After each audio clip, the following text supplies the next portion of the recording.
Hey friends, I just wanted to record a quick intro for this. So, the actual intro that I made for this had like just 15 minutes of a bunch of updates, but I cut all that stuff out because I'm gonna put them in like a different video. And it's all about my top surgery and a couple of other things, but mostly about my top surgery. So I'm not gonna go into a whole thing, but I just decided to cut that stuff out. But yes, I am back reading A Guardian Angel, and I already recorded a ton of chapters. I'm pretty sure up to chapter 93. So, I am going to be uploading chapters and also reading more chapters, and I'm super, super excited to be back. I just decided because I'm feeling a lot better. I'm not like fully myself, but I'm a lot better than I was. And I still might not be able to get more than a couple chapters done per day, but I'm still going to try and get as much reading done as possible so that maybe I can finish this book by the end of the summer. And you guys know I'm going to be uploading like every single day while my mom's on vacation. So I might even be able to finish reading it by like the end of the month. But anyway, I'm just going to put this in front of the video, but just know that this is a pre-recorded video recorded like months and months ago. Like, I think even before I got sick. But either way, I love each and every one of you guys, and I will see you in the video in a second. Chapter 73 No Regrets. Marceline had been there a week now, and Ignitus was going crazy. It was nothing she was doing wrong, but it was all the little things that was attracting him to her more. How cute she looked sleepy-eyed, her bedhead, but more than anything, it was how she would seek him out while he slept.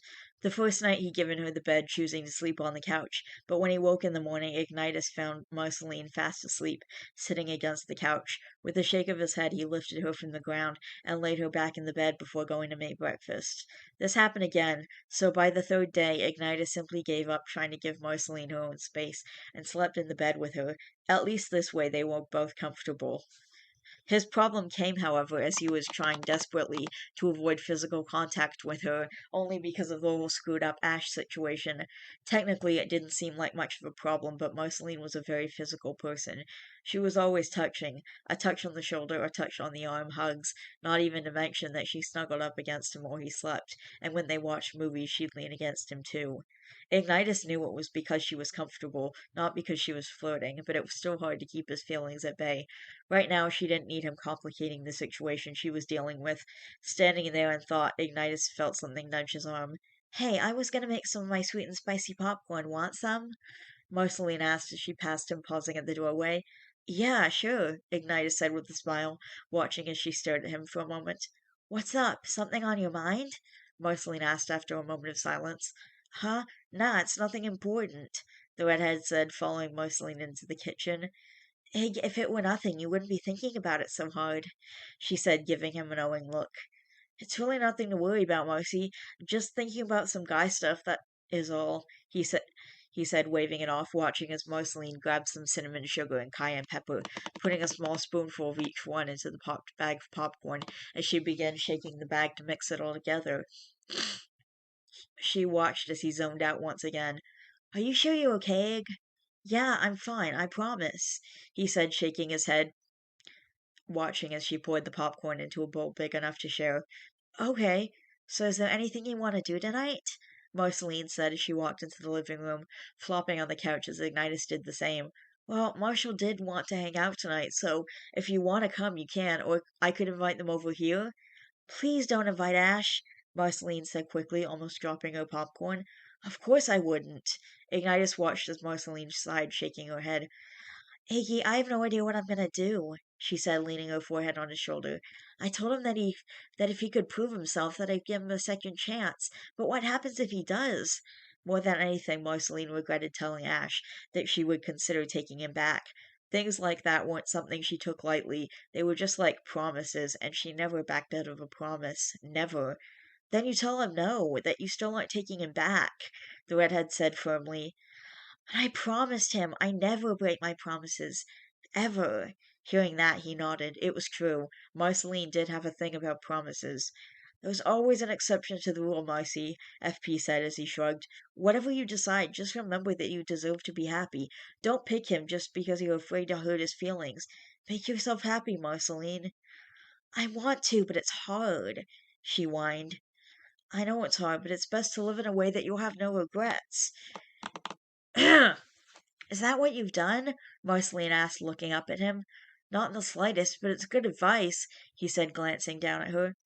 It is, she agreed softly before pausing. So why haven't you taken it? I'm not a self-help book, Marcy. I'm just a messed up kid. I'm waiting for my own advice to sink in, he said quietly. So, a life with no regrets, huh? The dark-haired girl said, allowing herself to get lost in her thoughts. Yeah, it'd be nice, Ignitus said as he shrugged. It was foolish to think on a life that would be impossible to live. He'd regretted so many things, and most of them were things he'd been afraid or unable to do. What would you do right now if you were living a life with no regrets? Marceline asked, looking up at him, watching the conflicting emotions play across his face as he stared down at her. That's a tough question, Ignitus said, looking away from the girl next to him. There were a lot of things he'd possibly be doing right now, and most of them involved her. It's actually a very easy question, but I take it you mean it's private on your end, Marceline said with a grin as she nudged him playfully. Yeah? Does it involve me? Marceline watched as a blush appeared on his face. Maybe, Ignitus said, looking away from her and back at the television. I've never regretted you, you know. I never will, she said softly, leaving them in silence before suddenly speaking up out of the blue. What do you say to us having a no regrets day? Hearing this, Ignitus blinked and stared at her in shock. Huh? He had to have misheard that. It sounded like, a no regrets day. We spend the entire day doing whatever we want when it suits us because we can, she said with a mischievous grin. That's a lot of things to possibly regret the next day, Marcy, Ignitus said softly. I wouldn't, not with you. I never regret my time with you. Do you regret? No, never, he said quickly. You don't know what I was going to ask, she said, watching as the redhead rolled his eyes. Yes, I do, and no, I've never regretted any of my time with you either, he said firmly. It was the truth. He never regretted a single second he spent with Marceline, and he doubted that he ever would either. Good, then it shouldn't be a problem then. We're gonna have so much fun, she said, nudging his arm as she got up from the couch. Since it's gonna be a whole day, we start at midnight. So I suggest we go food shopping today so we can make ourselves happy tomorrow. Wanna hit the grocery store? Looking over, Ignitus spotted Marceline hovering with her hand near her keys. Yeah, we can go, he said, smiling, wondering just how good of an idea this no regrets day was.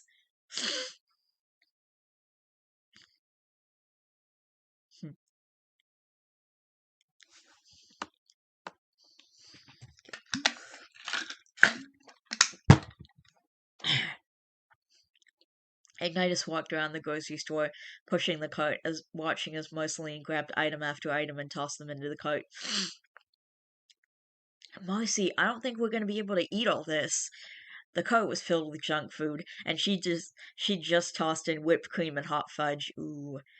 Don't you dare underestimate my capacity for hot fudge and whipped cream, Ignitus, she said, tossing in two of each, and in the same breath grabbing the boneless buffalo wings from the freezer shelf. Are you trying to make us sick? Are you trying to regret our no regrets day already? No. Then stop complaining, Iggy. The goal is to have fun, so grab something delicious and toss it in the cart, Marceline said, now grabbing a box of brownie batter.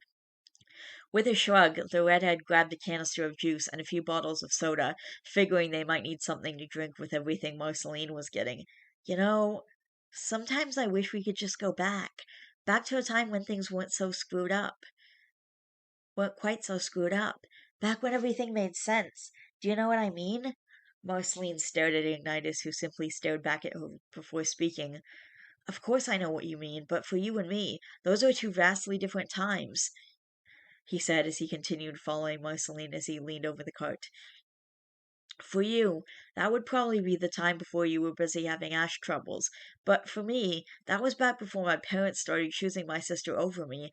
The thing is, even though it's a simpler time, if I were given the chance to go back to it, I wouldn't. Everything I've been through has made me who I am and has led me to the people in my life right now.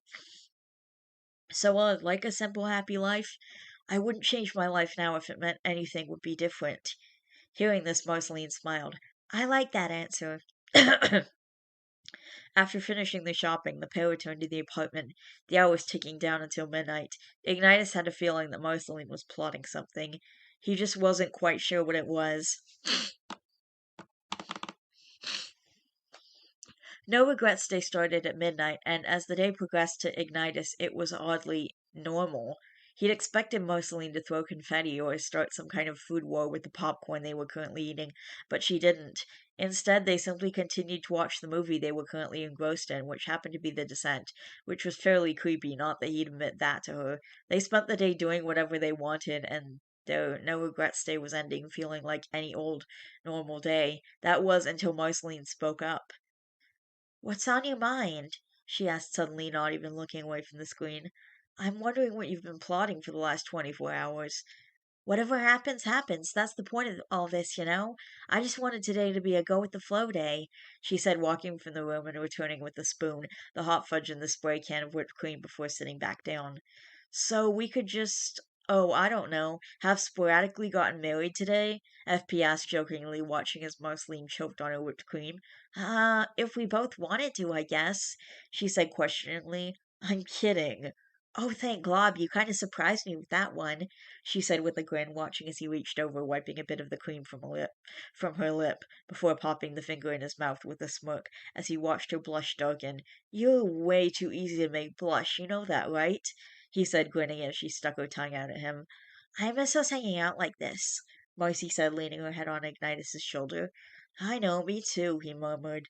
Well, he was happy that they were spending time together again. The circumstances that made it so he was far less enthusiastic about it. "I'm sorry we stopped. That's my fault." "I'm sorry. I'm sorry we stopped. That's my fault." "I'm sorry it started again the way it did. If you could do anything right now, what would it be?" he asked, wanting to lighten the topic at hand. "I would tell you something," Marceline said cryptically. "Oh, really? And that would be?" "Even though I was with Ash, I couldn't stop liking you as more than a friend," she said softly. "Well, you already know how I feel about you." That hadn't changed in the slightest, not since he let it slip when he and Marceline had spoken about her dating Ash. "I know. If you could do anything, what would you do?" "I'd talk to my Nana, tell her that I miss her, play her the song I wrote for her, and ask if she likes it," he said simply. Hearing this, Marceline smiled. "I'm sure she would, Ig. I wrote a song for you, before Ash." The room was quiet for what felt like the longest time before Ignitus spoke up suddenly. "Can I hear it?" He watched as she shook her head. "Not today." "Why not?" "Because I don't want you to hear it on No Regrets Day and assume that I'm having you listen to it because I have no choice but to not regret it later," she said as if that made a world of sense, and to Ignitus it did. "Okay, okay, I'll listen to it on a not no regrets day," he said with a grin, watching as she stared at him. "What's up? You okay?" "I'm fine, it's nothing." "What?" "You know, you're probably breaking your own rules right now," Ignitus said as he grinned at the look on her face. "You're very much correct right there," she said, and to his surprise only moments after, she leaned forward, pressing her lips against his, feeling as though Ed had tentatively kissed her back. "Are we only doing this right now because you want a reason not to regret this?" he asked suddenly, breaking the kiss and pulling back slightly. "No, I'm doing this because I know I'll regret it if I don't," she said honestly, feeling as his fingers brushed the stray strands of her inky black hair behind her ear before he leaned forward, meeting her lips with his own.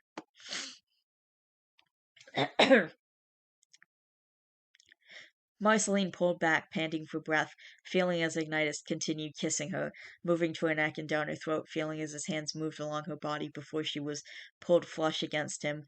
Those hands which she watched cause such devastation with powerful blows could also be so gentle. Not once had he ever hurt her, and he could have at any time. That was what she loved about him. He could do anything he wanted with her, any time he wanted. He was certainly strong enough to, but he was always sure to see if that was what she wanted before he did anything. "Do you want to go farther?" he breathed, his hands tracing along the familiar territory of her clothed body. "Yes, but—" "But what?" he asked, quickly pausing to look at her flushed face. Please, I don't want to sleep with you," Marceline said softly, watching as his features softened from their concern. We don't have to do anything you don't want to do, and I would never force you to either, he said quietly as his lips brushed against her hair. I know you wouldn't. You could never be like him, Marceline said softly, this barely uttered sentence catching all of his attention. There was only one person that this him could be. Immediately, Marceline felt as he stiffened. What? Say that again? Immediately, she shook her head. Why didn't you tell me? I didn't want you to do something and end up in trouble. Please, Egg, forget I said it. Please, she said, practically feeling the anger he was holding back. Only for you will I not kill him, he said stiffly. But I swear to God, Marceline, anything else, anything at all that he does, I don't even care if he breathes weird. I'm gonna kick his ass and then bury him. Okay, I'll help hide the body then, she said softly, managing to make him laugh. We're probably the weirdest pair of people ever, he said softly, his fingers tracing along her cheek as they lay on the couch. Yeah, probably, Marcy said with a small smile that didn't even reach her eyes. You're going back to give him that chance, aren't you? I'm sorry, I know you don't like it, but immediately Ignitus stood. It's stupid, Marcy. He's gonna end up hurting you. Marceline was quick to follow, watching as he walked over, flopping on the mattress. Crawling over towards him, she snuggled against him. I know it's stupid, but he wasn't always this way. Besides, I want to officially end this like adults. I don't want to run away from him like some kids. I'm a grown woman. I can stand up to my soon-to-be ex-boyfriend. There was a silence as Ignitus stared at her, looking for even a hint of untruth. There was none. So you're going back to break up with him? Essentially, yeah. I know it's dumb, but that's the only way I can keep the promise and get what I want. Marcy, if he hurts you, if he does anything to you, I want you to call me, okay? I will, she said, her eyes closed, feeling the warmth Ignitus gave off. You know I still love you, don't you? He asked, glancing at the clock. There were no regrets day being over. There no regrets day was a minute from being over. I know, she said, opening her eyes to look into his, then glancing at the clock as well. And I never stopped loving you, she whispered, bringing her lips to his, the clock now at 12:01, and neither of them caring. Okay, that was fun. I'm gonna try and read another chapter, second chapter. I might probably gonna post this tomorrow. But it's now 1:15 a.m. and I do not care. I'm weirdly awake right now, which I normally wouldn't be, but like I said, I've been going to bed at like 4 a.m. for the past, well, almost a week, so kind of falling back into that old routine. So once I try and get my sleep schedule back to normal, which is probably gonna start on Sunday night because honestly, now it's so close to Saturday that I just think that there's no point in even trying to get my sleep schedule back to normal until after Saturday, so I'm just gonna start getting it back to normal like Sunday night. I might need a melatonin so I can go to sleep on time because um I try and do is I try to go to bed at like 1 or 1:30 in the morning and then wake up at like 9:30 in the morning generally, except for Saturdays when I end up staying up really late like I said. But I'm gonna try and do another chapter and um so I'll be right back. Alright, I'm back with the second chapter in this video, and this is gonna be the only last one. Yeah, I'm only doing 2 chapters in this video, and then I'm probably just gonna do I will have bulk chapters later on. But anyway. Chapter 74, Answers. It had been a week since her episode, and 4 days since Fiona met the woman Simon had introduced them to. Her name was Simone, and she had given both Fiona and Marshall some answers. She was tall and an older woman with long white hair, and glasses rimmed in an icy blue color. So I guess this is supposed to be Ice Queen in Adventure Time status. I believe what you're describing to me, the vivid flashbacks. I believe with what you're describing to me, the vivid flashbacks, how they feel to you and how you respond to them, that you have post-traumatic stress disorder, she said as she stared at the blonde who looked at Marshall with shock. After a traumatic experience, the mind and the body are in shock. But as you make sense of what happened and process your emotions, you come out of it. With post-traumatic stress disorder, however, you remain in psychological shock. Your memory of what happened and your feelings about it are disconnected. In order to move on, it's important to face and feel your memories and emotions. You, Fiona, haven't done that, and it's why you continue to have these episodes. Can you tell me what led up to your most recent episode?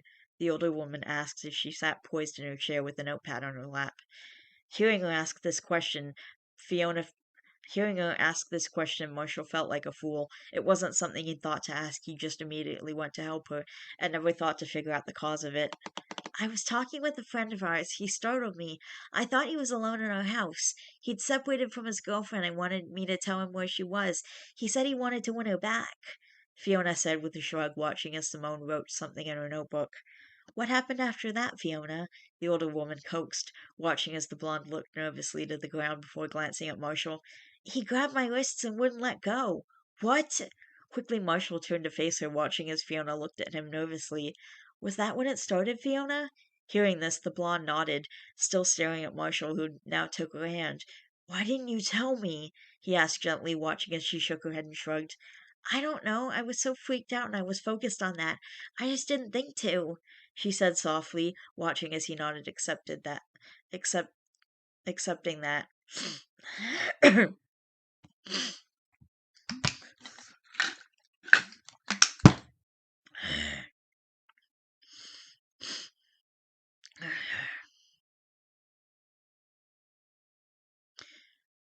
I can I can understand that, he said, glancing around for a moment before standing. I'm going to go get a bottle of water from the lobby. Do you want one? Please?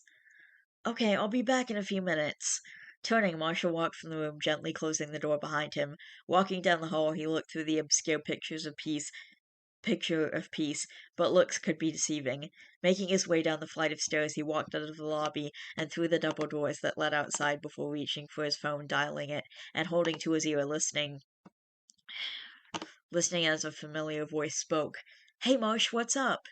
You're going to meet me at our old high school in the next hour and a half. We need to have a little chat, Ash. Be there at 7:30, and don't make me have to come find you, he said, hanging up the phone before he could even hear a response. I don't like feeling like this. I just get so scared and I can't stop it, Fiona said as she wiped her eyes with the palm of her hand, watching as the door opened and Marshall entered with a bottle of water. They only had one, so I figured we could share, he said, handing it to her, watching as Fiona smiled gratefully. Well, from what you've told me, an event for you will most likely be triggered when you're startled or frightened and feeling helpless. You said that it doesn't happen when Marshall grabs you. Is that correct? Yes, nothing like that happens when he touches me, she said, passing him the water bottle. That, I believe, is because you trust him not to hurt you. You know Marshall and trust that he won't hurt you. However, what I do find unusual is your reaction to your friend. Has there been any change in the dynamic of your friendship recently? What do you mean? Asked, sounding as confused as Marshall looked. Well, well, has the nature of your friendship changed? Has he done something to you to, has he done something to make you wary of him? Something that makes you nervous? Fiona still looked confused, however, Marshall spoke up. I don't think it was a change in her friendship with him, but it was the cause of his and his girlfriend's separation. Fiona's very good friends with his girlfriend, and the reason they separated that I know of is because he wasn't very. Marshall zoned out, looking for the right way to speak his thoughts. Receptive, if you will, to her rejections of his advances. I think hearing that about somebody who appeared to be a very kind and caring person made her nervous to be around him and definitely lowered the level of comfort she had around him. Yes, that right there could most definitely be the cause of such a shift in the dynamic of the friendship, she said, writing on her notepad and flipping the page to continue on the other side. We only have a few minutes left, but is there anything else you'd like to discuss? Simone asked, looking expectantly at the both of them, watching as Fiona shook her head. I think I'm good. Yeah, me too. Very well, let me find a date next week to resume my session, Simone said, standing and walking to her desk, while Marshall took Fiona's hand between his own. After we get home, I have to run out for a quick errand, okay? Okay, no problem. Is everything okay? Fiona asked, now looking at Simone as she accepted the appointment card, thanking her, the woman holding open the door for the two of them. Yes, everything's fine. I promise I'll be quick, Marshall said, and as they stood and walked from the office. Okay. Fiona watched as the scenery passed in a blaze of color as they drove down the street. So much was changing, but one thing that the blonde knew for sure was that Simone was going to do her a world of good. I'll be back soon, Fee, Marshall called as he passed by the kitchen, heading towards the door. Okay, be careful, Fiona said, blowing him a kiss that Marshall pretended to catch with a wink. Walking down the street, he made his way to the high school knowing exactly where Ash would show up. It had been years since he made this trip, and felt such an odd sense of nostalgia as he walked through the gates of the old building, making his way towards the meeting spot. Oh, yeah. Huh. Interesting. Marshall stood waiting under the tree and leaning on the trunk.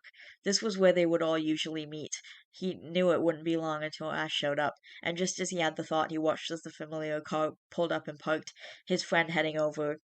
Marsh, dude, what's up? It was hard to see in the darkness, and Marshall knew for a fact that if Ash could see the look on his face right now, he wouldn't be so nonchalant as he spoke to him. You're going to tell me the truth right now, because Fiona's already told me. What happened that night Fiona had that panic attack? Specifically, what happened between you and her? Marshall sounded pissed, and that was something Ash picked up on instantly. He knew that in a mood like this, friend or not, band member or not, Marshall would probably knock his teeth down his throat if he even suspected a lie from him. I asked her where Marceline was. Fiona said she didn't know and tried pushing me out of the house, so I grabbed her wrist to stop her from pushing me out of the door. We had a back and forth about where Marcy was, and when I saw that she was acting weird, I let her go, he said softly, feeling the tension thick in the air as Marshall spoke. There was restraint obvious in his voice. Ash, I have no idea where you got the thought that putting your hands on a woman is something that you're supposed to do, but if you ever put your hands on my girlfriend again, or any other woman for that fact, I'll break them. Do you understand me? Yeah, but no buts. Do you understand? He growled, leaning close, making the brunette take a step back. Yes, I understand you. Marshall stared him down before finally stepping back, watching as the brunette took a breath. Good. This is the only warning you'll get from me, and you're lucky that's all I'm giving you. With that said, Marshall turned and walked away, heading towards the gate when Ash's voice stopped him. I'm doing nothing right in this relationship, Marsh. Turning, he paused, staring at his friend. What? I freak out about the littlest things because I'm always on edge that I'm going to screw something up, and I end up messing it up anyways. I love Marcy, and I'm scared to death that I'm going to lose her, like, all the time, and that makes me beyond spastic, dude. I'm not trying to justify anything that I've done. I'm not, but I don't know how I should react in a relationship to anything. Marshall sighed, running his hand through his hair. He wanted to be mad at Ash, but the person who was speaking to him now was the one he'd been friends with for years, the one who'd seemingly vanished.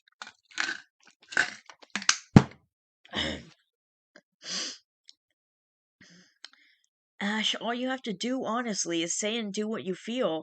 Don't you get that I can't? Marshall, do you remember who the hell my dad is? What he was? He beat the hell out of all of us every day, and the only reason he's gone now is because he's dead. Hearing this, Marshall stared in confusion. What do you mean he's dead? You said he left you guys when you were a kid. I know, but that's not what happened. You know, he was never really a father to me, as he was the monster under the bed or in the closet. But that being so, I'd have rather had you think I was excited that my dad just bounced on us, he said quietly, than for you to think I was happy that he'd finally just died. That was almost too much information for Marshall to even process, so closing his eyes, he took a breath. Okay, your dad aside, why can't you just do what you feel is right in a relationship? Marsh, it has everything to do with him and every piece of crap my mom's ever dated, too. What if I do what I feel I should do and I end up doing something bad like them? Ash, you're already doing something bad. Marceline ran away from you because you're terrifying her, because you're not acting how you feel you should act. You're acting how you subconsciously think you should act. And that's worse, man. That's way worse. But I would never hit her. I don't drink.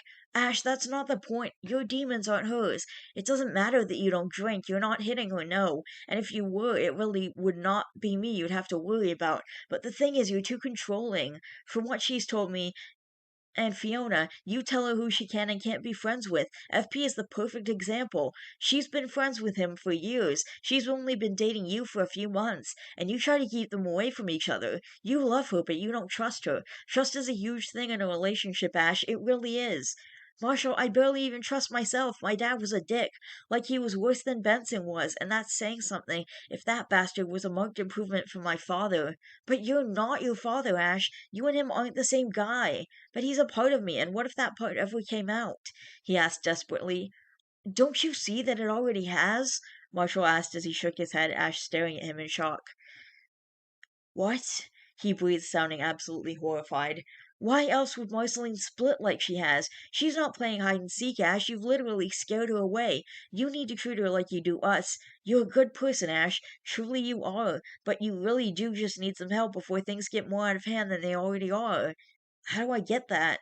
Doctors, counselors, or therapists. Any one of those can help. Either way, you need to help yourself because you're changing, and it's not in a good way, Ash. Marshall said, watching as his friend stared at the ground. Okay, I'll find somebody. I'll call my doctor tomorrow and see what they suggest. Good, admitting that you need the help is the first step to actually fixing the problem, Marshall said as he shoved his hands in his pockets, the winter wind blowing. It was bitterly cold. I'm gonna go home now. Fiona's waiting for me. Okay, thanks, Marshall, for everything, Ash said, watching as Marshall nodded as he walked away. The walk back home was quiet and cold, nothing interrupting the serenity of the winter evening but his thoughts. Walking up the driveway, Marshall cut across the lawn and opened the door, watching as Fiona peeked her head out of the doorway to the kitchen. Hey, welcome back. Thanks, he said, hanging up his jacket before walking into the kitchen and wrapping his arms around the blonde as he kissed first her shoulder, then her neck. I'm trying to make dinner, and you're being very distracting, Marsh, Fiona murmured, feeling her blush spread as he continued to kiss her neck. You know, we've never actually done anything in here. Think we should change that? He asked, whispering in the blonde's ear. Marshall watched as Fiona paused, then reached towards the gouge on the stove, turning it off before she turned to face him, standing on her toes and wrapping her arms around his neck. We haven't done anything in a while, have we? Fiona asked, moving backwards as Marshall walked her to the counter, easily lifting the blonde so she was sitting on it. No, we haven't. We've both been crazy busy this month, he whispered, bringing his lips to hers, feeling as Fiona kissed him back, her fingers tangling in his hair while her other hand moved down his chest and up under his shirt. Feeling the tickle of his fingers on the button of her jeans, Fiona leaned back, giving him better access, watching as he tugged off her jeans, dropping them to the floor, the sensation of his hands on her legs giving her goosebumps. Closing the distance between them, Marshall leaned forward, brushing her cheek with his lips before moving towards the base of her ear and down her neck, listening to the sound of her panting breaths as his hand slipped under the hem of her t-shirt, easily pulling it over her head, leaving the blonde in just her bra and panties. I seem to be at a disadvantage here, Fiona said, stopping his hand with hers as it moved along her thigh. You're wearing too much. We'll have to do something about that now, won't we? Lifting her shirt, Fiona watched as Marshall leaned forward, allowing his shirt to come off before standing between her legs and bringing his lips to hers once again.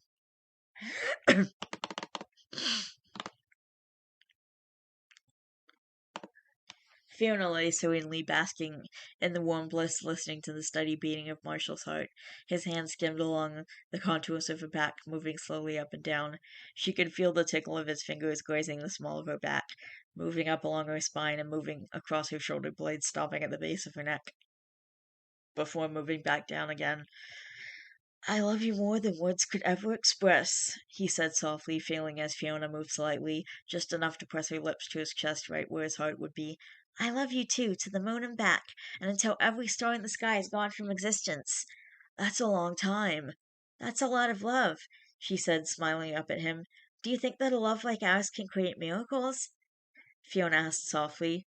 Absolutely, it can be whatever we want it to, Marshall said, his hands still moving lazily on her back. We have to go to Carver soon. I have to talk with Aberdeen, and we haven't seen your parents in a while. I was thinking the same thing earlier, honestly. Do you think we could go this week? How about tomorrow? He asked, watching as the blonde smiled, closing her eyes. as she did so. Okay. Seeing this, Marshall grinned. He didn't have to talk to Hudson Aberdeen. It would be a good time to, most definitely, but he had more important things to do. Mostly he wanted to talk to her father, to ask him a very important question. A very important question. Are they gonna get married? Oh my gosh. Okay, I think he wants to marry Fiona, guys. This is huge. So, I hope that Ash gets the help he needs because how he's been acting is really fucked up. And I honestly have the same struggles. Like, I worry all the time that I'm gonna turn into my dad. And the point is to try your best not to. And yes, I am getting help from that. And if you have issues, then yes, see a therapist, see a psychologist or a psychiatrist. I keep getting those two mixed up, but whichever one talks to you and tries to help you. Actually, I guess they both do, but one of them manages your medication and the other does actual like therapy. I don't know what it's called. I just call them a therapist because that's easier than figuring out the difference between psychiatrist and psychologist. But like, get medications, get therapy, get whatever you need, but just like get help. Don't just sit around doing nothing and then letting your anger come out in these really like not good ways. And if you can't differentiate your behavior, and if you have a hard time, if you're not ready to be in a relationship, then the answer is simple. Don't be in a relationship. Just don't. Like, if you are worried, if you are constantly worried about what you're doing in a relationship, and, should I be doing this? Should I be doing this? And then you're doing the wrong thing. Like, if you're constantly worrying about that, if you're like, what should I be doing? Then you probably shouldn't be in a relationship. And that's probably one of the big reasons why I'm just not looking for anything right now and might not, probably never gonna be in a relationship like ever again. Um, and yeah, I'm in therapy right now. I'm on medication. I've got the whole thing going. So, pretty much ever since I was a teenager. But I got the help that I needed. Well, I'm still getting the help. There's so much like going on. Like there's so much I've already gone through, but there's so much I still have to deal with, and I may end up being in therapy for the rest of my life, quite honestly.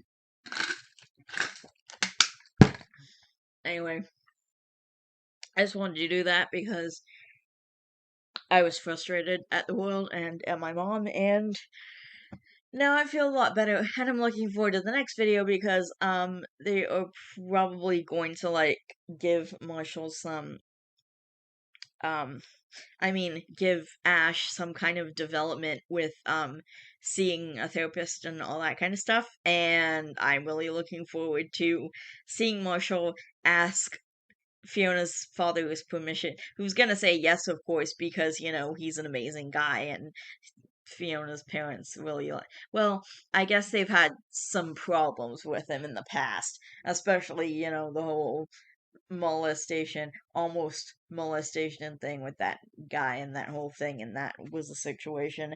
But I think that kind of got resolved, and it's been a while since that happened, so I think it's all good. Anyway, I love each and every one of you guys. Please, I'll probably post the next video like tomorrow, or if I'm putting this up tomorrow, it'll be today. Anyway, I love each and every one of you guys. Please don't forget to always be yourselves. Be good to yourself and to others. You are valid, and I will see all you guys in the next video. Bye. Hey friends, my name is Richie, and welcome back to my channel, Gender Not Found.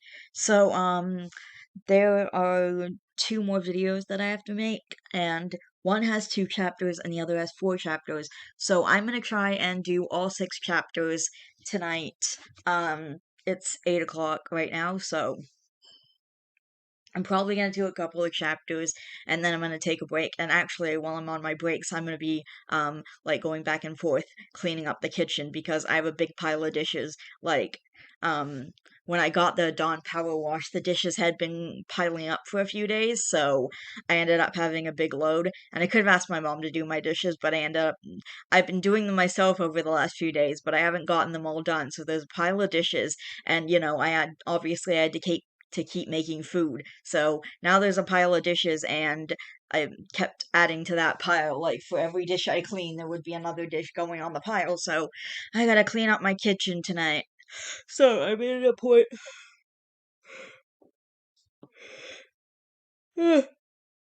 I'm making it a point to clean up my kitchen and like do all the dishes, or at least most of them. So I'm gonna do a bunch of dishes, and it's actually not that bad, like, once you get into it and you just do it, and, like, it's really easy. All I have to do is soak the dishes in, like, Dawn Power Wash, and I put a little bit of water, and then, like, stuff just wipes off. You literally don't even need any scrubbing. It doesn't require any scrubbing. You just wipe stuff off, and then you're good to go. That's literally how it works, and so far, it's been working amazingly well for me. The good part of having Dawn Power Wash is that now I can do my own dishes. The bad part of having Dawn Power Wash is now I'm stuck doing my own dishes. And I told that to my mom when she came by earlier, and she laughed. She thought that was funny. So, but yeah, I am stuck doing my own dishes now. Unfortunately, it's not that bad actually. And I do get this like sense of accomplishment from it. Like I already did some dishes today, and I'm pretty proud of myself for like I don't know. I just and now my mom doesn't have to come by and like do dishes like twice a week. Like I'm probably gonna get her to do like my biggest pot on Saturdays, the one that I cook my big meal in. Just but that's more of a unmanageable size issue than a cleaning strategy issue, like so it's like the size is so hard to like for me it's really hard to maneuver and then turn around and like rinse everything out and stuff and clean it out properly. So it's a size issue. I can pretty much manage everything else by myself though. Like I've done cups, and I've done some like bowls and plates and cups and stuff like that, cutlery. Um actually I have a giant pile of cutlery that's in the sink that I soaked in some Dawn Power Wash. So like I'll soak dishes before I go to bed, and then I'll just wipe shit off in the morning. Like I'll drain the sink and I'll wipe off whatever needs to be wiped off with the Dawn Power Wash, and then like you're good to go pretty much. And I have some stuff in soak right now with the Dawn Power Wash, and I also am gonna wipe off the cutlery when I go back in there. I'm gonna try and get all that stuff out of the sink so I can put in a new load and have all those dishes done, and then I can put in another load and do those dishes as well. And then when my mom comes by tomorrow, I'm gonna get her to just wash the big pot out for me, like the one I use for like my big meals when I mix pasta with chicken, or like for making casserole or whatever, because I have like this pot that's the biggest one in my kitchen, and that's what I use for like every week I'll make a meal of like pasta with chicken, and sometimes I make casserole, sometimes I make like um usually I've been making pasta with chicken actually quite a lot. And for about a few months during this year, like probably from February to June, they didn't have my marinara sauce that I liked. So I was pretty much I was using Alfredo sauce to mix with the pasta and chicken and make something like that, or like casserole or something else, because I didn't have the proper tools to make and have the sauce, so I couldn't mix sauce, cheese, and chicken together. Well, my marinara sauce anyway. And now I can do that again, so I've actually been enjoying that a lot lately. That's been about 90% of what I've been cooking on the stove over the past several months. I've been really enjoying having my marinara sauce back in my life. Or marinara sauce. I just call it my red sauce, but like, yeah, it's actually called marinara sauce. That is the technical name for it, even though I don't really care. I can call it whatever I want. Like, I can, yeah, I can call it whatever I want. Anyway, I'm gonna read a couple of chapters. So, and this video is gonna have two chapters in it, and I'm gonna try and upload all this stuff as soon as possible. So I'm probably gonna upload a video tonight, and then I'm gonna upload, well, by tonight, I probably mean like it's gonna upload at like, I don't know, 4 or 5 in the morning, and then I'm gonna upload another video like tomorrow, like earlier in the day, and I'm gonna also record some stuff tomorrow. Actually, my next video has 5 chapters in it, so I'm gonna, well, not after this, after I get these 6 chapters done. So this video is gonna have 2 chapters in it, the next one's gonna have 4 chapters in it, and then the one after that's gonna have 5 chapters in it. And I'll keep talking to you guys about like how many chapters there's gonna be per video and stuff like that. Like it gets really expansive, and at most I have a video that I'm planning to do that's gonna have 10 chapters in it, but most of them have like, I don't know, 3, 4, 5, somewhere like that. So like it's all very methodical so that I can be finished by video 100. Which, by the way, I still have no idea what to do for, so give me some ideas. Nothing that costs money, okay? But like maybe I can read something special for you guys. Or maybe I can, I don't know, make a story time or something. You guys want to hear the entire Broken Arm story? We can do that. Anyway, Chapter 75, A Life-Changing Prospect. A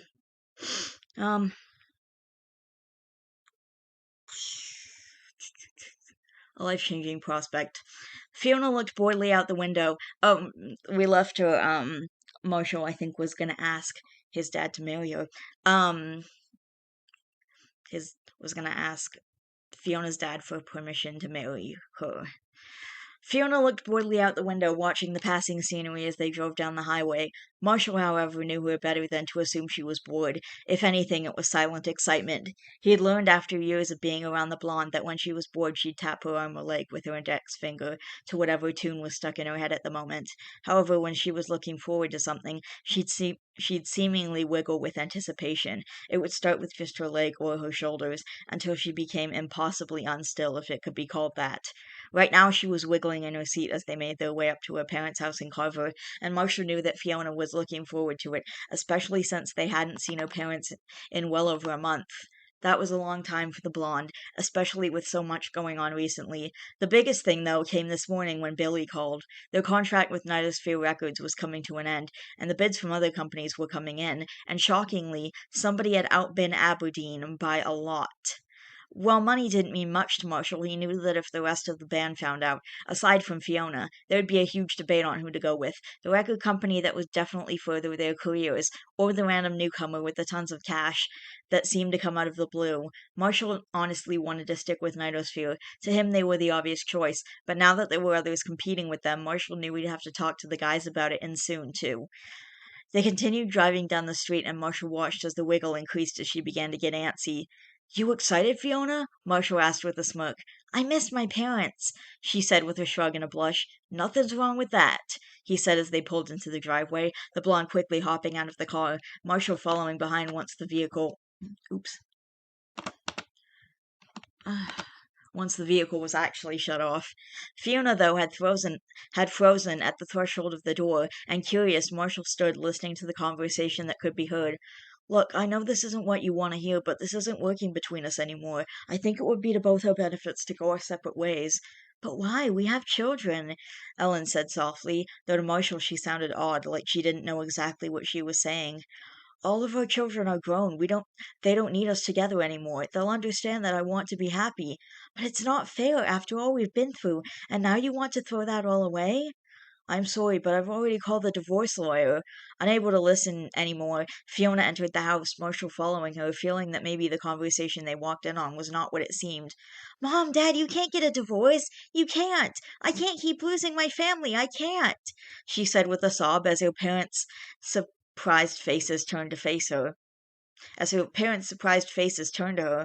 "Oh, no, sweetie, no, we're not getting a divorce," Ellen said quickly, standing from her seat on the couch as she walked over to her daughter, hugging her tightly. "But you guys just said—" "It's a script for work skit, Fiona. Everything's fine between your mom and I," Steve said, showing her the script that Ellen had left on the couch. "Really?" she asked in a watery voice. "Really, sweetie, everything between us is amazing, I promise," Ellen said, hugging her tightly and giving her a kiss on the head. "Glob, that makes me feel so much better," the blonde said, wiping her eyes. "I need to go wash my face," she said with a sniffle before walking down the hall. "Wow, I never realized," Ellen said softly, watching her daughter walk down the hall. You guys mean the world to Fiona. I hope you know that, Marshall said, staring at her parents. I wanted to ask you guys about something too. Could we talk later? Sure, Marshall. Is there something wrong? Steve asked. Yes and no, but the big thing I want to talk about isn't bad, Marshall said, glancing down the hall for Fiona, and I don't want Fee to know, okay? Sure, no problem, Ellen said, turning as the door to the bathroom opened, with a fresh-faced Fiona coming down the hall, though she wondered what it was that Marshall wanted to talk to them about. I know. Finn, I'm not totally sure that this will work, Bonnabelle said, watching as Finn stared at the large tree in the park in preparation of climbing it. Why not? I used to climb trees all the time, the blonde said, scoping the trunk to find an easy way up. Yeah, I know that, but that was also back when you had two arms. Not that I don't think you can do it or anything. You can't. Not that I don't think you can do it or anything like that. It's just, it'll be harder than you think. Listen, people, I've got this. Trust me on that, Finn said, reaching up for a branch as he began to climb. See, this isn't so hard as I. Heads up! Hurrying away from the tree, Peebee watched as Finn's arm fell to the ground. Finn, I think you dropped this, she said flatly, lifting the arm from the ground. Thank you, Captain Obvious. I never would have known, if even though it fell right off my body, Finn said, oozing sarcasm as he looked for a way to climb down the tree to get his arm. This was the part that posed a problem. Usually he would just climb down, but it was tougher with only one arm.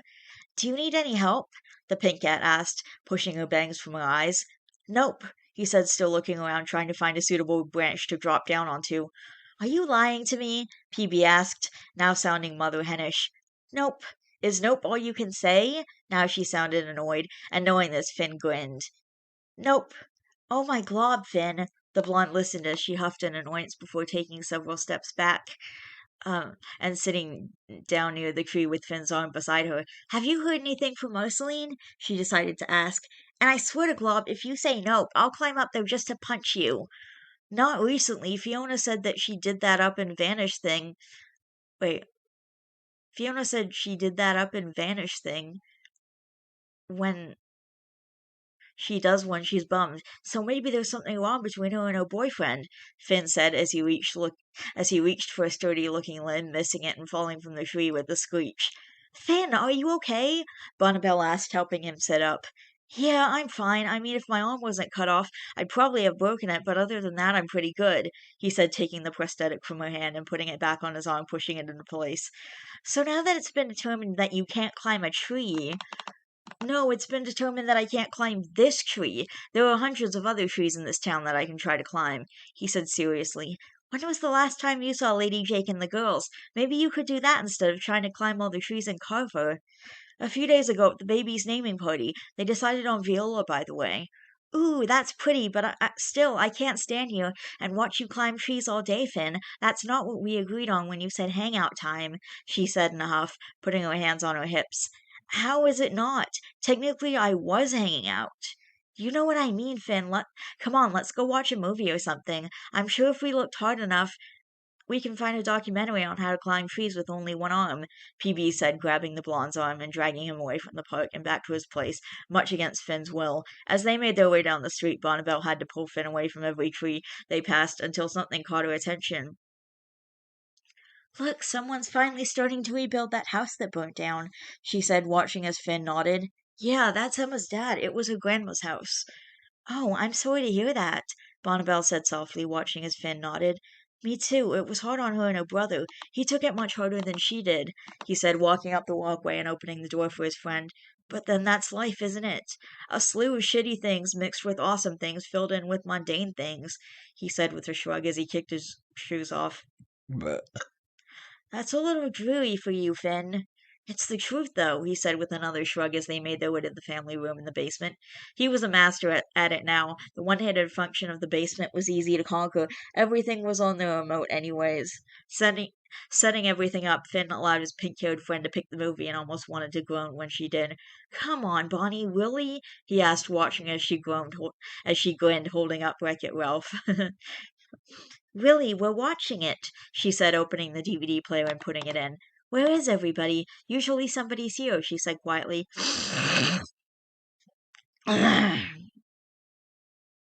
Well, Dad's car's here, and so is Marshall, so they must have gone out for a bit in Mom's. But that makes no sense. Somebody has to be here. Maybe Fiona and Marsh. Finn said, standing as he walked up the stairs. The kitchen and living room were the usual hot spots for the house, but finding them empty, he moved towards his parents' office. Marshall, I absolutely would give you my blessing, and I know Ellen would too, but there was one other person we'd like you to ask. Fiona's only blood relative is Finn, so before you do, we'd like you to talk to him about this, Steve said. And hearing this, Finn was curious. Talk to him about what? Knocking, he opened the door.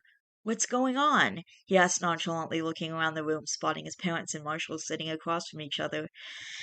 Perfect timing, Finn. Come in and close the door. Your mother, Marshall, and I were just having a discussion, Steve said, standing and giving his son a seat. What about?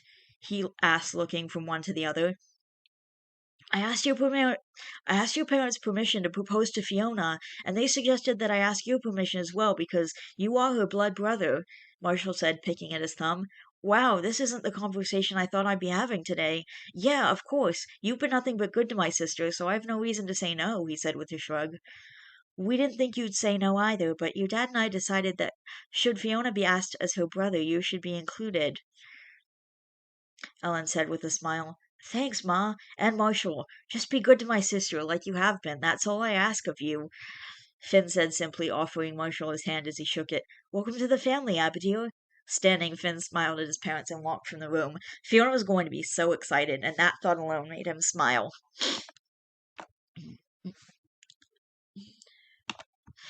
Fiona stood at the checkout line getting the things on her mom's list. They had all been very specific things, but apparently all of these ingredients were necessary for dinner and dessert. Marshall was asked to stay behind by her dad. Apparently there was something heavy in the attic that needed to be moved, and her mom couldn't lift it, so today her trip was a solo one. Not that Fiona minded any. She wondered if she would see her brothers today. Jake was crazy busy with the girls, and Finn was bouncing between staying with their parents and at Ember's apartment. So much had been going on lately, it was like a never-ending wave of pure what the heck, especially with the battle between labels that Billy was handling. That was concerning the blonde. What if the guys got into a fight about which label to go to? What if that caused trouble for the band? All of it was too much to think about, so, with a sigh, Fiona tried pushing the thought from her head as she walked from the store. Oh my glob, Fiona! Girl, where have you been? You and Marcy up and left me! A familiar voice shouted, and turning, Fiona smiled, hurrying over to her friend. Lisa, I've missed you, the blonde said with a laugh as the pair hugged. I've missed you too, but still, you and Marcy left me almost at the same time. Do you know how much it sucks to have to be in charge of training 3 new people? They all suck, Fiona, and one girl got sprayed by a skunk on her first day, Lisa said in a huff, as Fiona simply stared as the brunette animatedly continued. And I was all like, "Ugh, that's gross, don't come near me." And her boss was all like, "Lisa, you're in charge of helping her get cleaned up." And I had to throw out my work clothes, Fiona. I washed them 5 times, and I could still smell it. It was gross. I'm sorry, LSP, that so sucks. You bet it does, so yeah, what have you been up to? Oh, just doing some shopping for my mom. Marshall's at the house, and Dad said that Finn should be home soon, too.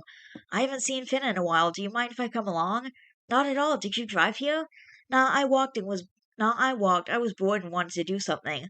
Okay, I'll give you a lift. Okay. Oh, man.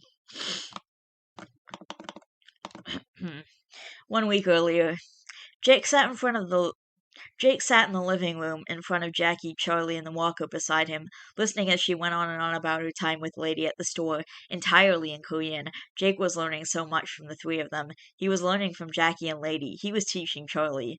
Jake could see the strain that the loss of Lady's parents had put on her.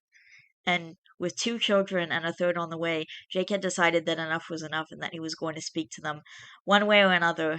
At first he'd thought about getting a translator, but then realized that it would be useless, especially if he wanted to prove the point that as a family they were going to embrace her heritage.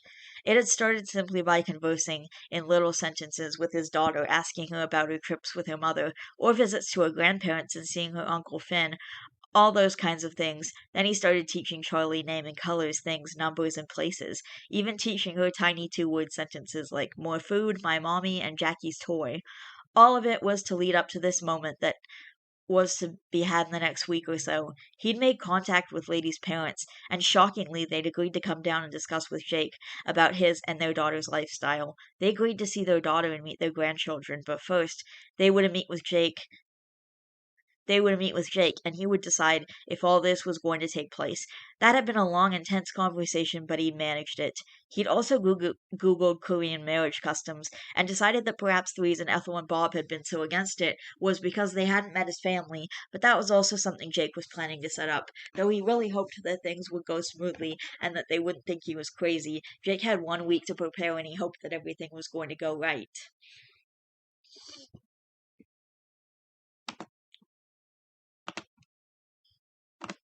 Okay, I think we're back to present day. When Fiona returned to the house, Lisa trailing after her as she entered it, the atmosphere seemed different, more excited and yet oddly serene around Marshall, who sat on the couch watching a movie.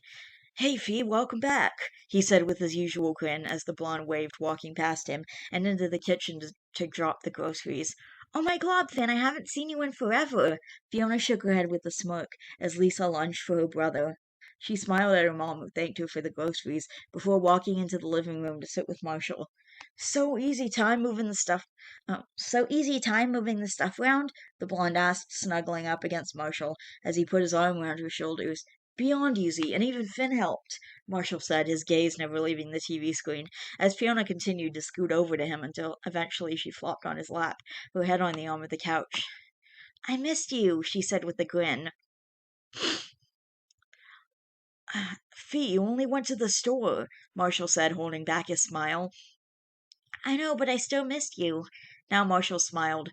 "I miss you too," he said, leaning forward and kissing the blonde on his lap as the sound of the front door opening met their ears. "I'm a frickin' boss!" I have no idea who said that, so don't know which voice to say it in. He was learning. He was doing his best to learn, where he'd resorted to buying CD lessons on how to speak Korean. He was learning not only from Lady, but from Jackie as well. It was at the point where Jake and his daughter could have fluent conversations about her day, and he'd learned that the day of a 3-year-old was excruciatingly eventful. Jake had even had conversations with Lady without her realizing that he wasn't speaking English. All of this was to help him for what he'd been planning for years now. He was going to meet Lady's parents today. There had been nothing but radio silence between Lady and her parents, though every year she would send them photographs of the girls, and just a few weeks ago she'd sent them the sonogram photo of their soon-to-be Viola to them as well. First they would meet just Jake, Ethel, and Bob. He wanted them to know he was serious about their daughter, and if he decided that it went well, he would bring them to his house, though for the moment he'd rented them a hotel room. Anxiously, Jake waited at the airport. Now that he thought about it, he barely knew what Lady's parents looked like. All he knew was that they would be arriving at 10:30 this morning, and the plane they were supposed to be on was currently disembarking. "I really should have made a sign," Jake thought ruefully, but with a sigh he took a breath, feeling horribly out of place as he stood dressed to impress. Hell, he was even wearing a tie. A freaking tie! Nobody could ever deny his love for Lady after this. Then he heard them, his keen eyes spotting an older couple, both wearing glasses, and to his surprise, Jake learned quite quickly that Lady's mother was also blonde. Her father, though, was balding with silver hair. Had he also been a blonde? At this point, Jake really couldn't tell. He'd recognized them when Bob spoke, saying his wife's name. Quickly, Jake walked over. "Hello, I'm Jake. Hello, I'm Jake. Hello, I'm Jake. Say the words. Say the words!" He'd said it. He said it as if he was a native speaking Korean who'd known the language all of his life. His fiance's continued happiness was depending on him being totally husband-worthy right now. "Hello, Jake. It's a pleasure to meet you. I'm Ethel," the blonde said with a smile as she nodded her head to him before gesturing to her husband. "And you've spoken to my husband, Bob?" "Yes, it's a pleasure to meet you both. I'll bring you to a hotel. I would like to speak to the both of you today. However, if you're tired from your flight and want to settle in for the day, I'd understand," Jake said, feeling more at ease when he spoke, taking his time as he did so. "That's not necessary. We can meet you in the hall of the hotel after we've deposited our belongings in our room," Bob said stiffly, watching as Jake nodded, leading them out to the car. The ride was quick, and as he drove his phone rang. Talking Taking it, he put it on speaker. Jake, your daughter is in serious trouble. I'm telling you this right now so she can't sucker you with the sad face when you get home, Lady's voice said over the phone, and glancing in the rearview mirror, he watched as Bob quickly looked out the window while Ethel looked as if she was trying not to cry. What did Jackie do this time? He asked, pulling off of the highway heading towards the hotel. Well, we went to the art museum because of a preschool field trip, and now we have her version of Van Gogh's Starry Night on our wall. She in, she's in school already? Ethel said in shock to her husband. Putting his hand over the mouthpiece, Jake spoke. Jackie's very smart for her age. We'll definitely have a talk with her about this afternoon when I get home. Okay, hold on. She wants to plead her case, Lady said, and moments later his daughter's voice could be heard over the phone. Appa, Daddy, I want to make the house pretty. Jackie, you can't just draw on the walls, you know that. Sorry, Appa. I know you're sorry. Now give the phone back to Mama. Jake could hear the hand off of the phone as he turned into the hotel parking lot, once again glancing back at Lady's parents, her mother wiping her eyes, and her father who was blinking back tears. When are you coming home? In a few hours. I have a meeting to go to and I don't know how long it'll be. Okay, I love you. I love you too. Bye, lady, Jake said, ending the call as he parked the car, walking around to open the doors to the back seat. Childproof locks, good for kids and in-laws. Okay. Jake waited in the lobby for almost a half hour, watching his lady's parents finally return, and motioning them over, Jake led them to a room off the hall which he'd been given permission by the staff to use. So, we all know why you're here. You're going to try and convince us to allow you to marry our daughter, who you stole from us. Go ahead, make your plea, Bob said, as he faced Jake from across the table. That was my intention. However, regardless of whether you want me to or not, I'm going to marry your daughter. I asked you here because I wanted to see if you would be willing to make amends with Lady, for her sake and the girls. They should know you, and Lady should be able to talk to her parents. I know nothing I say will convince you to allow me to marry your daughter, but I do love her, and I want her to be happy, and I know that this will make her happy. This conversation has been long overdue. Yes, I'll make amends with my daughter. I refuse to miss out on my grandchildren's lives because my husband is being stubborn. Ethel, you can't just. Yes, I can. It's been almost 2 whole years since I've spoken to my daughter. I'm not doing this for the sake of tradition. No tradition is more important than our daughter's happiness, the blonde snapped, glowering at her husband. They did this behind our backs. I know she was dating him, but this coward stole her away. He gave her children. He took our daughter all for himself, without even asking our consent. She is my daughter, my only child. Hearing this, Jake spoke. I don't want to say that I know how you feel, because at this point I can't. I should have asked your permission to marry your daughter. I should have asked your consent from the very beginning, and for that I do apologize to you. I took an important moment away from you both. I do realize this. I've realized a lot of things after becoming a father, but I've also watched Lady cry because you returned letters unopened, or because you refused to answer her phone calls. While things might not have happened the way you wanted them to, you can't deny that more than tradition, your love for your daughter should come first, above all else. I say this to you as one father to another. Please, Bob said with his arms folded before finally sighing. Wait, no.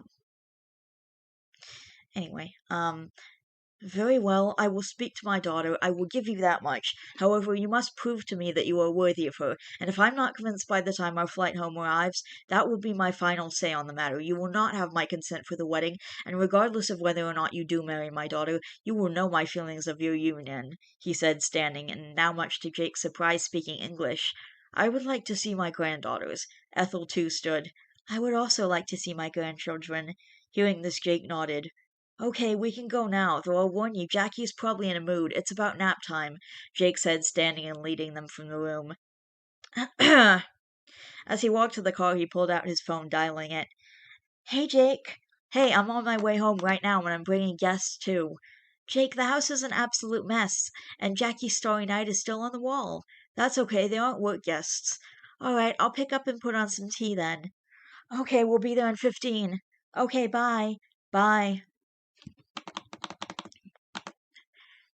Jake seemed to pick the worst time to bring home guests, and as Lady began tossing the hoard of toys into the basket, she was thanking the heavens that she'd put Jackie down for her nap 10 minutes earlier.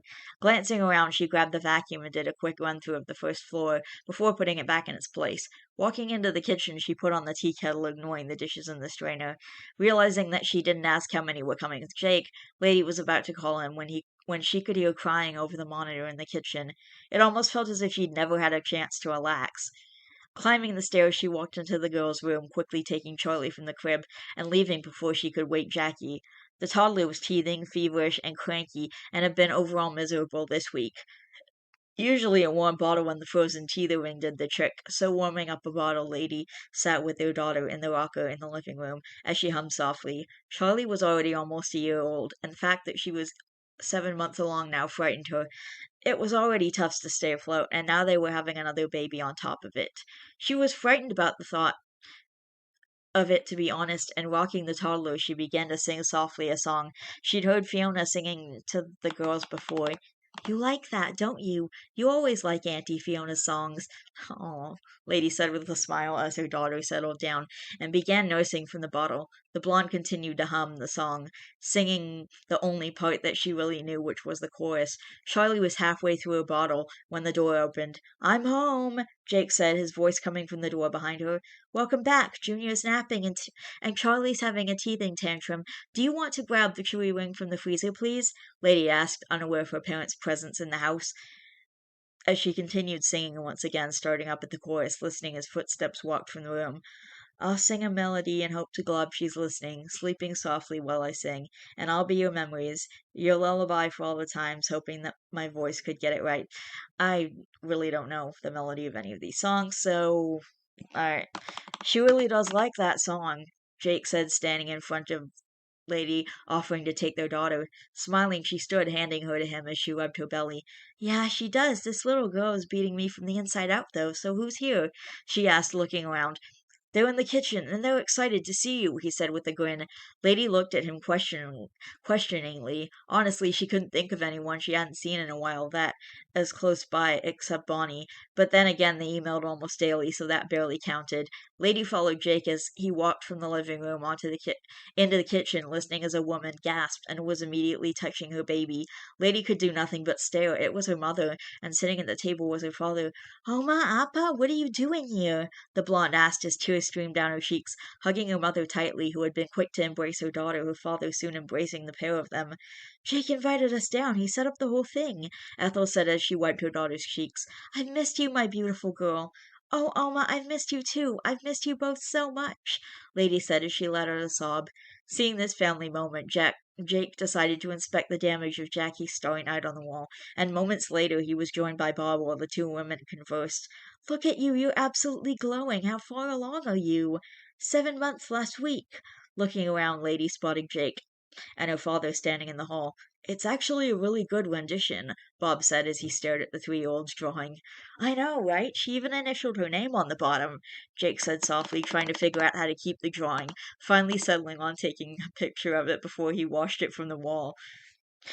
Does she do this often?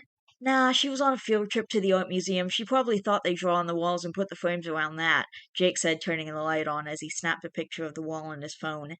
Appa, thank you for coming, Lady said softly as Jake left the hallway to get a sponge and some soapy water. He's good to you and the girls? Bob asked, watching as Ethel held their youngest granddaughter on her lap. Jake at the sink, setting up the cleaning materials. Always, he's an excellent provider, father, and partner. I hope you see that in him. Jake truly does love me, Appa, Lady said, taking his hand, squeezing it. And I love him. I've never loved anyone like this before. I know he loves you, and so do I. I only want what's best for you, he said softly, holding his daughter's hand. I know, but don't you think that a man who loves me with all of his heart is what's best for me? As long as we have love, we have everything we need. Just like how you and Oma started off with nothing and made a beautiful life together. I want to make a beautiful life with Jake, and I want you and Oma to be a part of it. Hearing this, her father hugged her tightly. We will be, I promise you that, lady.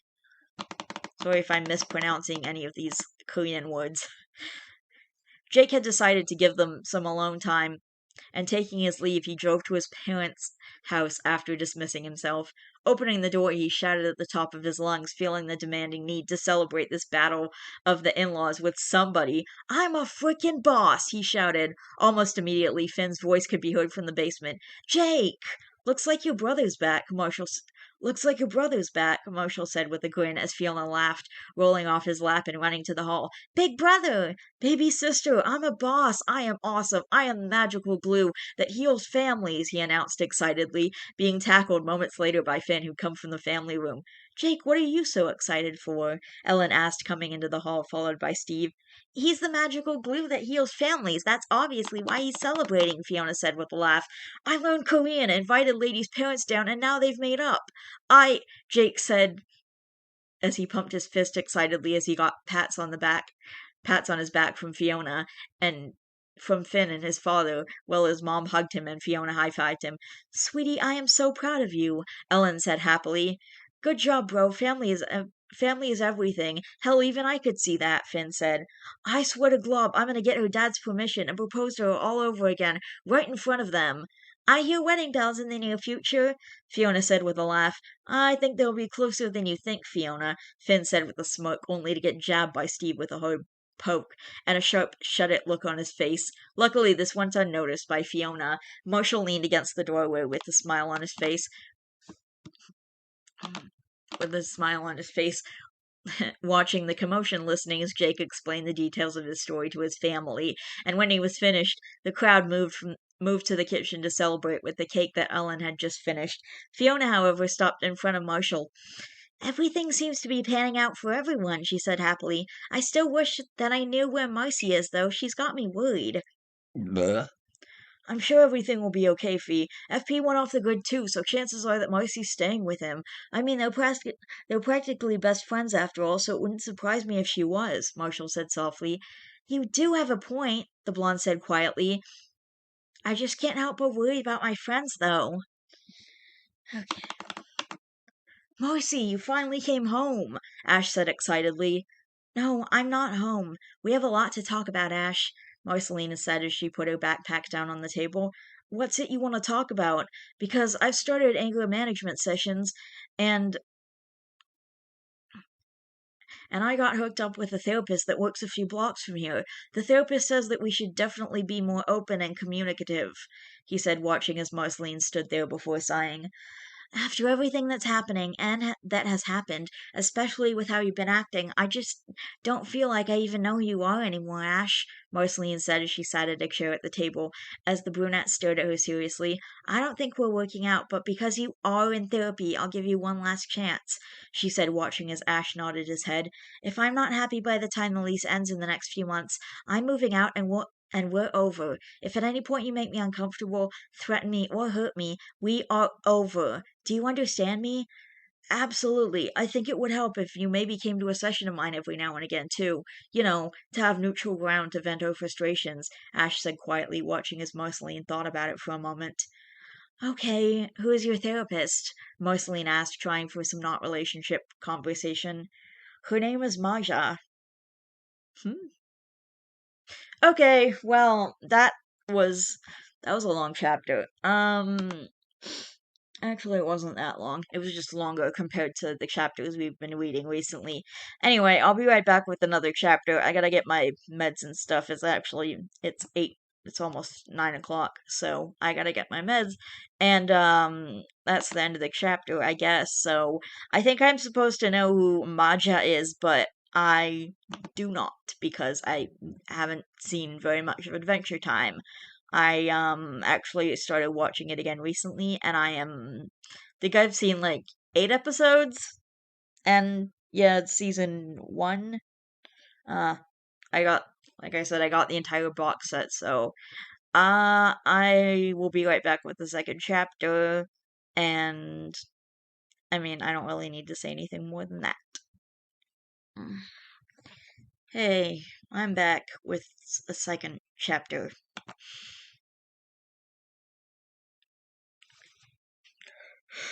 Hang on. Oh, jeez. Alright. So,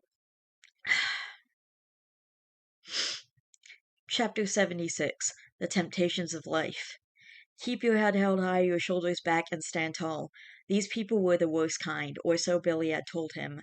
The weekend after Marshall had gotten Fiona's family's permission to propose, he called a band meeting to discuss whether they were to stay at Nidosphere or meet with the owners of the record company who had outbid them by far. Marshall knew it would happen, be it because of curiosity or perhaps more money, he didn't know. But of the five of them, three voted to at least hear out what the owner wanted of them, and to his shock, one of them was Fiona, but not for the reasons he'd expected. The members of the band left Marshall's place one by one, leaving Fiona and Marshall in a tense silence. And feeling it, FP would plan to stay and hang out left, knowing that these two needed to clear the air between them. "So, you want to tell me what that was all about?" he asked softly. "Curiosity killed the cat, Marshall. So you side against me out of curiosity?" he asked, sounding hurt. "Not in the slightest," the blonde said as she took his hands in hers. "Think about it. Ash was curious. Mokro, even though he decided we should stay with Nidosphere, was curious. And knowing Ig like I do, he was curious too. Wouldn't you rather go and see what they want from us? It's not a betrayal, Marsh. It satiates their curiosity before it can kill the band. We don't need to go to them, just to meet and see how it is. Chances are we won't like them anyways," Fiona said, shaking her head to emphasize her point as she continued. "Aberdeen favors us. He's less strict with us, and I know, Marsh. Oh, wait. Aberdeen favors us. He's less strict with us, and I know, Marsh, that this is the right choice for us. It's a preventative measure to keep the band together. Ash and Ignitus don't speak anymore. They're pulling at Mokro, wanting him to pick sides, because they know who we're siding with on this stupid fight of theirs about Marcy," Fiona said as she sat down next to him on the couch. "Fiona, you're absolutely brilliant." "Don't I know it?" she said with a grin before letting it fall. "So when do we go see them?" "I'm not sure. It's still early enough, so I guess I'll call and set up an appointment." Standing, Marshall ran his fingers through his hair. Tomorrow was supposed to be the very last of his chemotherapy sessions, but then again, that's what they told him the last time too, and that didn't last long. He had that to worry about, and now this. Grabbing his cell phone, Marshall dialed the phone number on the business card, listening as it rang on the other line. "Thank you for calling Blood Rain Records. This is Mai speaking. How can I direct your call?" The voice on the other line almost sounded like that of a child, and it took Marshall off guard for a moment. "Hello? Hi, this is Marshall Abadir with Marshall Lee and the Scream Kings. Yes, Mr. Lich said that you might be calling. Would you like to speak to him to discuss signing with us?" What? Yes, Mr. Lich said you might be calling. Would you like to speak with him to discuss signing with us?" the girl asked politely. Not quite. We'd like to have a sit-down with Mr. Lich to see what he's willing to offer the band, to see if he proves to be better than our current label," Marshall said, forcing the words out, having a feeling that this was probably going to be an enormous waste of time for them. Sure thing. Hold on a second. Let me move some appointments around," Mai said as Marshall listened to the quick clacking of fingers hitting a keyboard. "Okay, how does this Saturday at 6:30 p.m. sound? It was the soonest I could come up with." "That's fine," Marshall said, honestly not caring. Nothing they could say or do would ever sway him from Nidosphere. They'd been too good to him.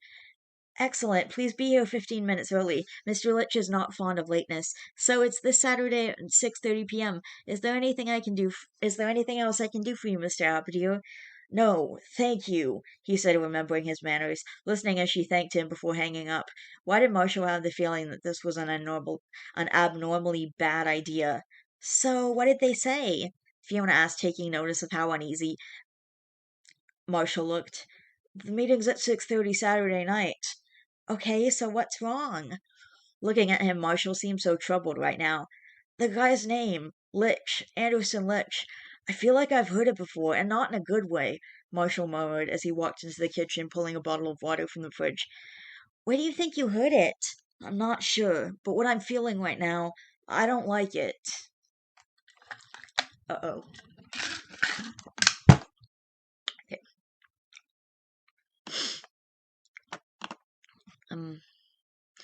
They had all arrived at the large building promptly on time. Marshall had seen to that and chewed his thumbnail anxiously while everyone settled around him.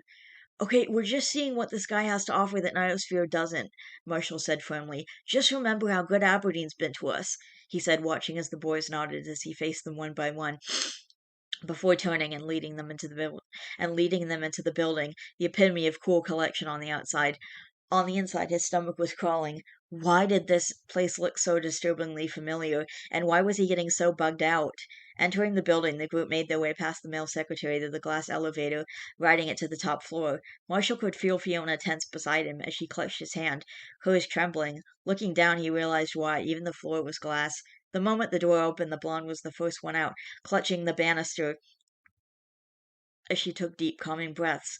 "Are you okay?" he asked softly, rubbing a soothing hand on her back. Most of the time I can do heights pretty okay, but that was horrifying, she murmured, her voice loud enough for only his ears. After another moment, Fiona composed herself before standing tall and following Marshall and the rest of the band into the foyer. In the corner of the room was the desk of a secretary who honestly looked younger than she was by far, answering the ringing telephone. As she finished up the phone call, she looked up, smiling at the group. "You must be Marshall Lee and the Scream Kings," she said, opening the large door near her desk. "Mr. Litch will arrive shortly. Please make yourself comfortable while you wait for him." The group entered the room. It was large and richly decorated, and much like the elevator, three of the four walls were made of glass, allowing a large majority of the city down below to be seen. The desk was a deep, rich mahogany, Marshall noticed, and the one remaining wall was black. The furniture was soft, dark, and leather. The chairs were plush, and the floor a polished hardwood of the same deep color as the desk. The chairs were arranged around an oval glass table. Marshall sat at the head of the table. Fiona to his right, and next to her was Ignitus. To Marshall's left was Ash, and next to him was Moko. They sat silently, waiting for the man named Lich, Marshall resting his head on his hand. Minutes later, the sound of the door opening grabbed his attention, and watched as an older man in a suit entered, another following behind him with a tray and a picture. Okay.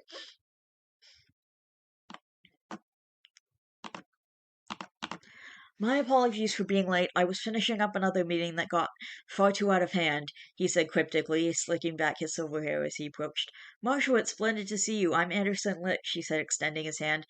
Standing, Marshall took it, shaking hands with the man before him, feeling as if his eyes were burning into his soul. They were piercing lime green, and almost immediately Marshall knew one thing: he did not like this man. Litch went around the table, introducing himself to the rest of the band, lingering at Fiona for much too long for Marshall's liking, almost as if he were studying the blonde. He reminded Marshall of a snake, something slimy and slithering and loathsome as he stared at her. Finally, he released the blonde's hand and made his way to the seat at the opposite end of the table before seating himself. He began speaking all of the normal and obvious things that Aberdeen had promised them. Airtime on the radio, events, concerts, autograph signings, it was everything they were already doing. Marshall could see that while the guys seemed attentive, their focus was waning. The last words Litch spoke immediately snapped up their attention. "And finally, I offer you my protection. After all, at this time in your careers, you're vulnerable. You're new and brilliant, and if memory serves me correctly, your budding celebrity status has already earned one of you a trip to the hospital due to an overeager fan. Am I wrong?" he asked, and it took all of them a moment to realize just who he was talking about. Immediately, when she realized his insinuation, Fiona grew red-faced and angry. "That man you call an overeager fan was nothing more than a sick freak," she spat. "And yet, under the watch of Nidosphere, you were drugged and nearly assaulted," he said simply. "Under my protection, such a thing would never occur. My men would be at your disposal and would be as bodyguards during your concerts to keep you safe from harm." "Let's not bring Nidosphere into this," Marshall said calmly, placing a hand on the fuming blondes. "Besides, that was the night before we signed with them, so it's not like they're to blame." Marshall had absolutely no idea how he was keeping calm in the situation. He was outraged, to say the least, "and I would prefer it that you not bring that up again, as it upsets my girlfriend." Now he stood. "Unless you have anything else that might make us change our minds, I feel that there's no need for us to stay any longer than we already have." "I do have one thing, Marshall. Just remember that my protection is absolute. I cannot guarantee your safety, nor those of your bandmates, especially Miss Fiona's, unless you sign with us. Anything could happen at any time," he said, standing from his seat, walking to the door as the band stood and followed, exiting as he held the door open for them. "I'm sure I'll see you soon enough, Marshall." "I doubt it."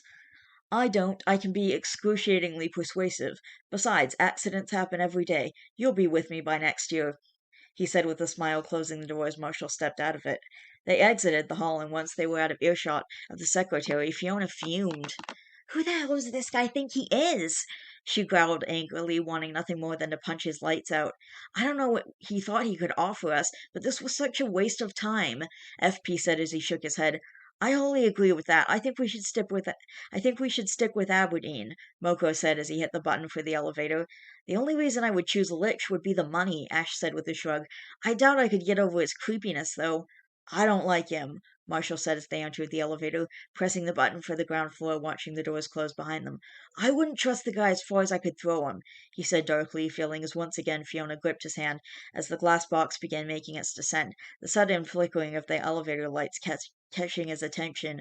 Marshall looked down at Fiona, about to say something, when the glass box began to drop at alarming speeds, the blonde shrieking in fear as the ground below them began to swell up beneath them. Moving quickly, Ash, who'd been the last one in, pulled the small emergency brake lever, and immediately the grinding sound of metal on metal met their ears as the elevator began to slow, coming to a stop between floors. Marshall was shaking, holding the trembling, sobbing blonde with one arm, while the other steadied him against the banister. Ignitus was sitting on the floor, pale and panting, Moko sitting next to him in the same condition. Ash stood on weak, shaking legs, his fingers clenched around the emergency brake lever, afraid that if he released it, they would start that terrifying descent once again. I want to get out of here. I don't want to be in here. Please, I don't want to be in here anymore, Fiona bawled as the lights began flickering once again, as the elevator began slowly moving, sliding gently to the bottom floor. The moment the door opened, the group scrambled from the glass prison, making their way to their exit past the male secretary. Mr. Abadir? Slowing, Marshall turned to face the man, Fiona still clutching his arm as she continued to tremble. Yeah? The man motioned to the phone he was holding, and blinking, Marshall stepped forward, holding the receiver up to his ear. Hello? The voice was chilling. I told you accidents happen, didn't I, Marshall? Lich asked in a dangerously soft voice. I knew he had something to do with that. Fiona couldn't hear who it was on the other line, but watched as Marshall stiffened before slamming the phone back on the base. Grabbing her, he stormed from the building, pulling Fiona in his wake, not caring as she stumbled behind him, nearly tripping as he dragged her from the building. Marshall! Marshall, let go of me! Fiona said, nearly falling, though now she was angry, though not at Lich and his demented elevator. Marshall Lee Abadir, let go of me right now! She screamed, successfully ripping her arm from his grasp. What's wrong with you? Had he lost his mind? The way he was acting, it seemed like it. Nobody but you saw me take that phone call, Fiona, Marshall said, running his fingers through his hair. Okay, so? Lich said that accidents happen, he said, looking over at the blonde. I know, I heard him before you closed the door to the office, Fiona said softly, watching as Marshall shook his head. No, Fee, just now, over the phone, he said, watching as slowly her eyes widened at the implication. Marsh, you don't think... Fiona asked softly, afraid to finish her sentence, watching as Marshall nodded. I think he did this on purpose. He watched as Fiona held her head in her hands, as she began pacing back and forth, trying to calm herself, and walking over, Marshall pulled the blonde into his arms, feeling as she clutched the front of his t-shirt. What the hell did we just get ourselves into here? She whispered, as her heart thrummed violently in her chest. I have no idea, Fee, Marshall said. Marshall breathed, still holding the blonde tightly, the sound of a beeping horn catching their attention as FP pulled the band van up. Gently pulling the blonde along with him, Marshall led her towards the van.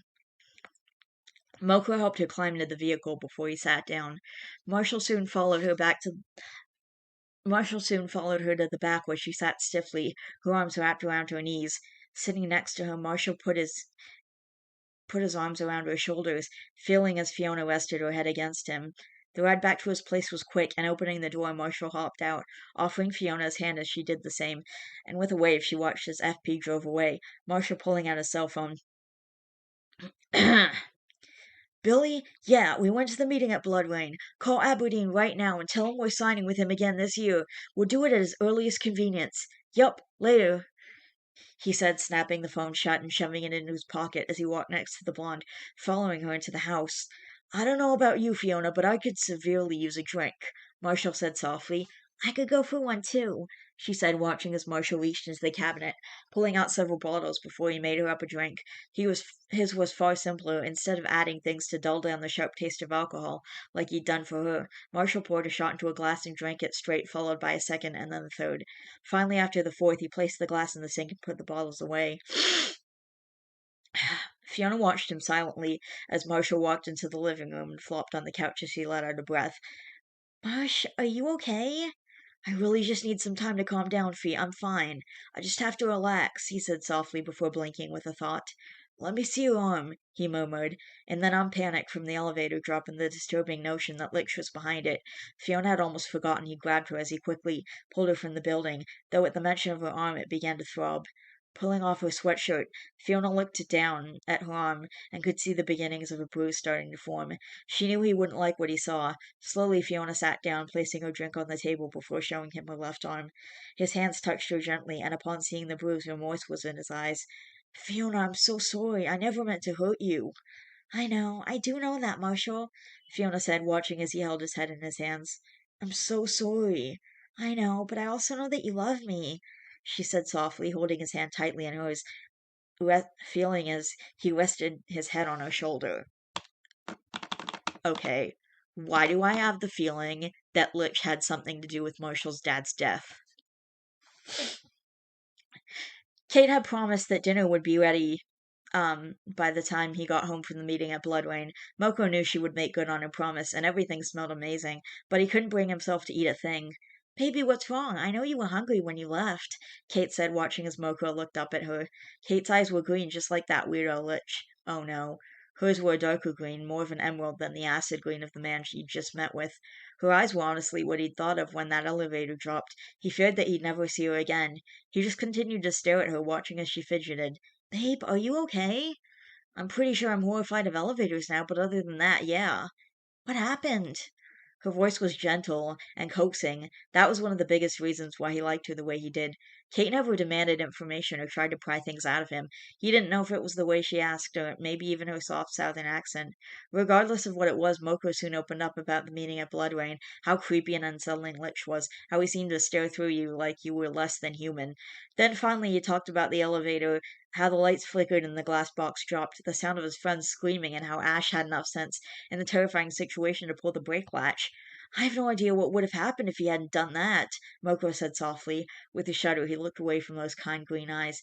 You were what I thought of. I was horrified that I'd never get to see you again. You know, I never thought I could love anyone as strongly as I did my parents. And then you just come in out of the blue. You come waltzing into my life, and you healed what was left of my heart, Kate. You made me whole again, he said softly, watching as her eyes brimmed with tears. Thank you for that. Almost immediately, she was in his arms, holding him tightly.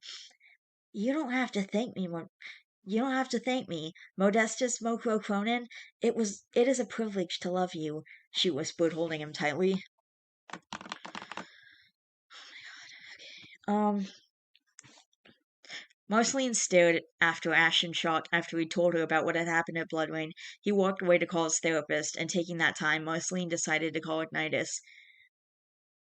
Hey, Marcy, are you okay? I heard about what happened.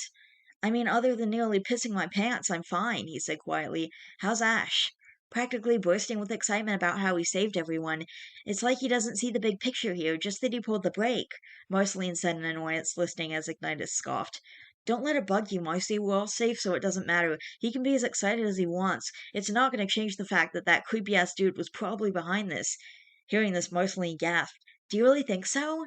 I do. Lich said that he could offer us his protection, that accidents happen every day, and then the elevator we get into just happens to lose its brakes. I call a whole load of BS and the owner's Anderson Lich. Freaking psycho. The redhead spat as he looked out his window, listening to the sound of the rain against the glass. So other than that, how are things on your end? They're okay. Nothing much has happened or gone on, Marceline said, listening to the sounds of footsteps at the other end of the apartment. I'm glad you're okay, Ig. Hell, I'm glad I'm okay. I'm glad we're all okay. Me too. I've got to go now. I just got to text from Fiona. I'm gonna call my dad and let him know you guys will be signing again. Alright, I'll catch you later. Bye. Bye, Marcy. I love you. I know, she said softly, hanging up the phone. So, how's Ignitus? Ash asked her, catching Marceline off guard, startling her. He's okay, a bit more shaken than you are, but then again, so are Fiona and Marshall, Marceline said, leaning on the counter. So, how do you really feel about the elevator incidents? She asked, remembering the therapist's advice to ask these kinds of questions. Well, it freaked me the hell out, but I'm alive. We're all alive, and that's all that matters, Ash said with a shrug. Are you sure you're actually dealing with how you're feeling? She asked. This was another of the therapist's questions she'd been told to ask regularly to maintain what Maja called optimal receptiveness in their relationship. Yeah, Marceline, I am, Ash snipped, walking from the room, leaving Marceline to shake her head as she walked into the bedroom. It didn't matter, she needed to call her father anyways. Guys, I seriously feel like the Lich, well, Anderson Lich, had something to do with Marshall's dad's death. And also, maybe him and Kate are, like, related. I don't know. There was a lot of crazy shit happening in this book, and things just got a whole lot crazier, and I kind of get the feeling that maybe the Lich is some, like, I don't know, villain in Adventure Time that I'm not entirely aware of, because I haven't gotten that far into the show yet. So anyway, I will be back with, this video is over. I did the 2 chapters that I was planning to do for this video, and then I'm gonna try and do 4 more chapters tonight, and we will see. I might not be able to. I'm gonna try my best to do, another video with 4 more chapters tonight. So, I'll see you guys another time. I'll see you guys in a bit. So until then, I love each and every one of you guys. Please don't forget to always be yourselves. Be good to yourselves and to others. You are valid, and I will see all you guys in the next video. Bye.